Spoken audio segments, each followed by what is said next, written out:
बिस्मिल्लाहिर्रहमानिर्रहीम। सज्जनों तो मित्रों, पिछले कुछ दिनों तो एक अजीब जी बात जारी सी ਜਿਹਦੇ ਵਿੱਚ ਇਹ ਸਾਬਤ ਕਰਨ ਦੀ ਕੋਸ਼ਿਸ਼ ਕੀਤੀ ਜਾ ਰਹੀ ਸੀ ਕਿ ਅਸੀਂ ਉਹਨਾਂ ਲੋਕਾਂ ਨੂੰ ਆਪਣਾ ਹੀਰੋ ਮੰਨ ਲਈਏ ਜਿਹੜੇ ਇੱਥੇ ਹਮਲਾਵਰ ਹੋ ਕੇ ਆਏ, ਇੱਥੋਂ ਦੇ ਮੁਕਾਮੀ ਲੋਕਾਂ ਨੂੰ ਕਤਲ ਕੀਤਾ, ਮਾਲੋ ਜਾਲ ਲੁੱਟਿਆ ਅਤੇ ਇਮਾਰਤਾਂ ਨੂੰ ਤਬਾਹ ਬਰਬਾਦ ਕਰਤਾ। ਇਸ ਹਿੱਸੇ ਵਿੱਚ ਇਹ ਜਵਾਬ ਦੇਣ ਦੀ ਇੰਤਹਾਈ ਭੋਂਡੀ ਕੋਸ਼ਿਸ਼ ਕੀਤੀ ਜਾਂਦੀ ਹੈ ਕਿ ਜੇਕਰ ਅਬਦਾਲੀ ਜਾਂ ਸ਼ੇਰ ਸ਼ਾਹ ਸੂਰੀ ਸਾਡੇ ਹੀਰੋ ਨਹੀਂ, ਜੇਕਰ ਉਹਨਾਂ ਦੇ ਮੁਜੱਸਮੇ ਤੋੜ ਦੇਣੇ ਚਾਹੀਦੇ ਨੇ ਅਤੇ ਉਹ ਅਲਾਮਤਾਂ ਮਿਟਾ ਦੇਣੀਆਂ ਚਾਹੀਦੀਆਂ ਨੇ ਜਿਨ੍ਹਾਂ ਵਿੱਚ ਇਹਨਾਂ ਨੂੰ ਹੀਰੋ ਵਿਖਾਇਆ ਜਾਂਦਾ ਹੈ, ਤਾਂ ਫਿਰ ਬਾਬਾ ਫਰੀਦ ਜਾਂ ਦਾਤਾ ਅਲੀ ਅਜਵੇਰੀ ਵੀ ਇੱਥੋਂ ਦੇ ਮੁਕਾਮੀ ਨਹੀਂ ਸਨ। ਅਤੇ ਜਿਹੜੇ ਕੰਮ ਬਾਹਰੋਂ ਆਏ ਹਮਲਾਵਰ ਕੀਤੇ, ਹੁਣ ਤੋਂ ਫਾਇਦਾ ਲੈਣਾ ਅਸੀਂ ਖਤਮ ਕਰ ਦਈਏ।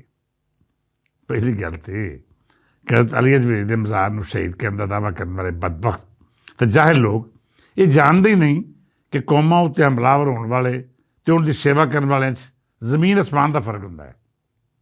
ਅਸੀਂ ਅੱਜ ਇਹੋ ਮੁਗਾਲਤਾ ਦੂਰ ਕਰਾਂਗੇ ਕਿ ਕੌਣ ਹੀ ਰੋ ਸਕਦਾ ਹੈ ਅਤੇ ਕੌਣ ਕੌਮ ਦਾ ਦੁਸ਼ਮਣ। ਇਸ ਹਿੱਸੇ ਵਿੱਚ ਪਹਿਲਾਂ ਤਾਂ ਇਹ ਸਮਝ ਲਵੋ ਕਿ ਇਹ ਜ਼ਰੂਰੀ ਨਹੀਂ ਕਿ ਤੁਸੀਂ ਇਸ ਧਰਤੀ ਉੱਤੇ ਜੰਮੇ ਪਲੇ, ਤੁਹਾਡਾ ਪਿਛੋਕੜ ਸਦੀਆਂ ਪੁਰਾਣਾ ਹੈ ਅਤੇ ਲਾਜ਼ਮੀ ਤੌਰ 'ਤੇ ਤੁਸੀਂ ਇਸ ਧਰਤੀ ਦੇ ਹੀਰੋ ਕਹਾਉਣ ਦੇ ਹੱਕ ਰੱਖਦੇ ਹੋ। ਜੇਕਰ ਤੁਸੀਂ ਇਸ ਧਰਤੀ ਨਾਲ ਦੁਸ਼ਮਣੀ ਕੀਤੀ, ਇਸ ਦੇ ਵਸਨੀਕਾਂ ਨਾਲ ਗੱਦਾਰੀ ਕੀਤੀ, ਇਸ ਦੇ ਮਫਾਦਾਂ ਦੇ ਖਿਲਾਫ ਬਗਾਨਿਆਂ ਦਾ ਸਾਥ ਦਿੱਤਾ, ਫਿਰ ਬੇਸ਼ੱਕ ਤੁਸੀਂ ਜਿੱਡੇ ਵੱਡੇ ਮਰਜ਼ੀ ਰੁਪਏ ਦੇ ਮਾਲਕ ਹੋ, ਤੁਹਾਡਾ ਖਾਨਦਾਨ ਜਿੱਡਾ ਵੀ ਉੱਚਾ ਹੈ, ਤੁਸੀਂ ਕੌਮ ਅਤੇ ਧਰਤੀ ਦੇ ਹੀਰੋ ਨਹੀਂ ਹੋ ਸਕਦੇ।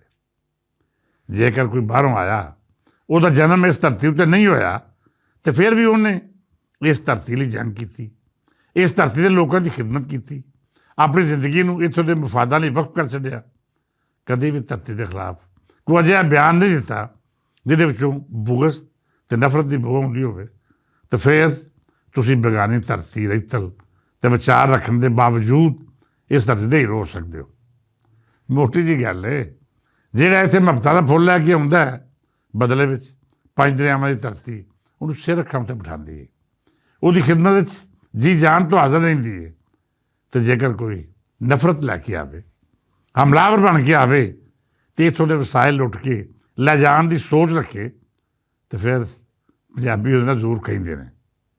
ਇਹ ਜਿਹੜੇ ਜਾਹਿਲ ਅਤੇ ਘਟੀਆ ਲੋਕ ਦਾਤਾ ਅਲੀ ਅਜਵੇਰੀ ਨੂੰ ਸ਼ੇਰ ਸ਼ਾਹ ਸੂਰੀ ਜਾਂ ਅਬਦਾਲੇ ਦੀ ਮਿਸਾਲ ਨਾਲ ਜੋੜਦੇ ਨੇ, ਉਹਨਾਂ ਦੀ ਸੋਚ 'ਤੇ ਅਫਸੋਸ ਹੀ ਕੀਤਾ ਜਾ ਸਕਦਾ ਹੈ। ਹਜ਼ਰਤ ਅਲੀ ਅਜਵੇਰੀ ਜਦੋਂ ਲਾਹੌਰ ਆਏ ਅਤੇ ਉਹਨਾਂ ਦੀ ਨੀਅਤ ਹਮਲਾਵਰ ਹੋਣ ਦੀ ਨਹੀਂ ਸੀ। ਉਹਨਾਂ ਨੇ ਇੱਕ ਮਸੀਤ ਨੂੰ ਆਪਣਾ ਠਿਕਾਣਾ ਬਣਾ ਕੇ ਲੋਕਾਂ ਨੂੰ ਅਮਨ, ਪਿਆਰ ਅਤੇ ਭਾਈਚਾਰੇ ਦਾ ਸਬਕ ਪੜ੍ਹਾਇਆ। ਉਹਨਾਂ ਦੇ ਸ਼ਾਹੀਵਾਨ ਨਾ ਸਿਰਫ ਮੁਸਲਮਾਨ ਸਨ, ਬਲਕਿ ਹਿੰਦੂ ਵੀ ਮੁਹੱਬਤ ਕਰਦੇ ਸਨ। ਤਾਰੀਖ ਦੀਆਂ ਕਿਤਾਬਾਂ 'ਚ ਲਿਖਿਆ ਹੈ ਕਿ ਹਜ਼ਰਤ ਅਲੀ ਅਜਵੇਰੀ ਦਾ ਦਸਤਰਖਾਨ ਬਹੁਤ ਵਸੀਹ ਸੀ। ਉਹਦੇ ਉੱਤੇ ਮਜ਼ਹਬੀ, ਮਸਲਕੀ ਜਾਂ ਨਸਲੀ ਕੋਈ ਤਫਰੀਕ ਨਹੀਂ ਸੀ। ਜਿਹੜਾ ਚਾਹੁੰਦਾ ਰੱਬ ਦੇ ਬੰਦੇ ਡੇਰੇ ਉੱਤੇ ਆ ਕੇ ਭੁੱਖ ਮਿਟਾ ਲੈਂਦਾ। ਉਹ ਆਲਮ ਸਨ। ਇੱਥੋਂ ਦੇ ਲੋਕਾਂ ਦੀ ਜਹਾਲਤ ਦੂਰ ਕਰਨ ਲਈ ਉਹਨਾਂ ਨੂੰ ਤਾਲੀਮ ਦਿੰਦੇ, ਉਹ ਸਬਕ ਦਿੰਦੇ ਜਿਹੜਾ ਉਹਨਾਂ ਦੀ ਦੁਨੀਆ ਅਤੇ ਆਖਰਤ ਸੌਖੀ ਕਰ ਦਿੰਦਾ। ਤੁਸੀਂ ਮੈਨੂੰ ਕੋਈ ਇੱਕ ਹਵਾਲਾ ਦੱਸ ਦਿਓ ਜਿਹਦੇ ਵਿੱਚ ਹਜ਼ਰਤ ਅਲੀ ਅਜਵੇਰੀ ਕਿਸੇ ਨੂੰ ਜ਼ਬਰਦਸਤੀ ਇਸਲਾਮ ਕਬੂਲ ਕਰਵਾਇਆ ਹੋਵੇ, ਜਾਂ ਫਿਰ ਇਹ ਆਖਿਆ ਹੋਵੇ ਕਿ ਜਿਹੜਾ ਮੇਰੇ ਨਜ਼ਰੀਏ ਜਾਂ ਮਜ਼ਹਬ ਨੂੰ ਨਹੀਂ ਮੰਨਦਾ, ਸਰਕਾਰਾਂ ਨੂੰ ਕਤਲ ਕਰ ਦੇਵਣ। ਕੋਈ ਇੱਕ ਹਵਾਲਾ ਵੀ ਨਹੀਂ। ਉਹਨਾਂ ਦੇ ਖਿਲਾਫ ਹਿੰਦੂਆਂ ਜਾਂ ਦੂਜੇ ਮਜ਼ਹਬਾਂ ਨਾਲ ਤਾਲੁਕ ਰੱਖਣ ਵਾਲੀਆਂ ਤਾਰੀਖਦਾਨਾਂ ਵੀ ਕੋਈ ਅਜਿਹੀ ਗੱਲ ਨਹੀਂ ਕੀਤੀ।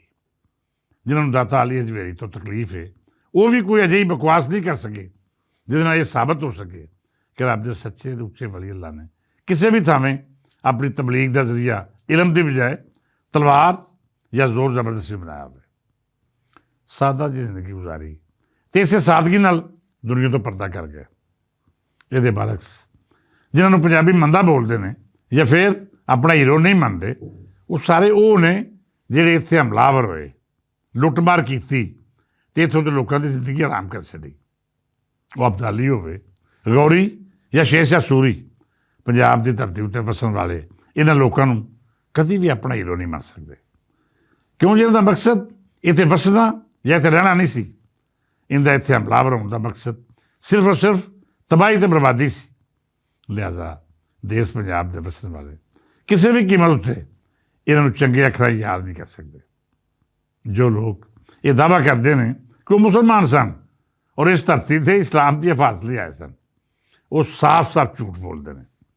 ਜੇਕਰ ਮੁਸਲਮਾਨ ਸਨ ਤਾਂ ਸਿਰਫ ਇਸ ਹੱਦ ਤੱਕ ਕਿ ਉਹਨਾਂ ਦਾ ਨਾਂ ਇਸਲਾਮੀ ਸੀ, ਵਰਨਾ ਸਾਡਾ ਮਜ਼ਹਬ ਕਦੀ ਵੀ ਮਾੜਿਆਂ ਉੱਤੇ ਜ਼ੁਲਮ ਦਾ ਸਬਕ ਨਹੀਂ ਦਿੰਦਾ। ਸਾਡਾ ਮਜ਼ਹਬ ਕਿਸੇ ਨੂੰ ਨਾਹਕ ਕਤਲ ਕਰਨ ਦੀ ਸਿੱਖਿਆ ਨਹੀਂ ਦਿੰਦਾ। ਸਾਡਾ ਮਜ਼ਹਬ ਬੇਗਾਨੇ ਮੁਲਕ ਜਾ ਕੇ ਲੁੱਟਮਾਰ ਕਰਕੇ ਤਬਾਹੀ ਬਰਬਾਦੀ ਦੀ ਤਾਰੀਖ ਲਿਖਣ ਦਾ ਹਵਾਲਾ ਨਹੀਂ ਬਣਦਾ, ਬਲਕਿ ਇਸ ਮਜ਼ਹਬ ਨੂੰ ਜੰਗਾਂ ਵਿੱਚ ਵੀ ਕਮਜ਼ੋਰ, ਬੁੱਢੇ, ਜ਼ਨਾਨੀ, ਬੱਚੇ ਅਤੇ ਉਸ ਸ਼ਖਸ ਨੂੰ ਨੁਕਸਾਨ ਪਹੁੰਚਾਉਣ ਤੋਂ ਮਨ੍ਹਾ ਕੀਤਾ ਗਿਆ ਹੈ ਜਿਹੜਾ ਫੌਜ ਦਾ ਹਿੱਸਾ ਨਹੀਂ, ਜਿਸ ਕੋਲ ਹਥਿਆਰ ਨਹੀਂ ਜਾਂ ਫਿਰ ਉਹਨੇ ਹਥਿਆਰ ਛੱਡ ਦਿੱਤੇ। ਉਹਨਾਂ ਨੂੰ ਕਿਸੇ ਵੀ ਕੀਮਤ 'ਤੇ ਸਾਡਾ ਮਜ਼ਹਬ ਕਤਲ ਕਰਨ ਦੀ ਇਜਾਜ਼ਤ ਨਹੀਂ ਦਿੰਦਾ। ਇਹ ਜਿੰਨੇ ਲੋਕ ਆਏ ਇੱਥੋਂ ਲੁੱਟਮਾਰ ਕਰਕੇ ਵਾਪਸ ਆਪਣੇ ਵਤਨ ਚਲੇ ਗਏ, ਉਹ ਨਾ ਤਾਂ ਮਜ਼ਹਬੀ ਸਨ ਅਤੇ ਨਾ ਹੀ ਉਹਨਾਂ ਦਾ ਮਕਸਦ ਇਸਲਾਮ ਫੈਲਾਉਣਾ ਸੀ। ਉਹਨਾਂ ਦੇ ਸਾਹਮਣੇ ਹਿੰਦੂ ਸੀ, ਸਿੱਖ ਜਾਂ ਮੁਸਲਮਾਨ। ਮੈਂ ਕਤਲ ਹੋਣ ਵਾਲਿਆਂ ਨੂੰ ਮਜ਼ਹਬਾਂ ਦੇ ਖਾਨੇ 'ਚ ਵੰਡ ਕੇ ਨਹੀਂ ਵੇਖਦਾ।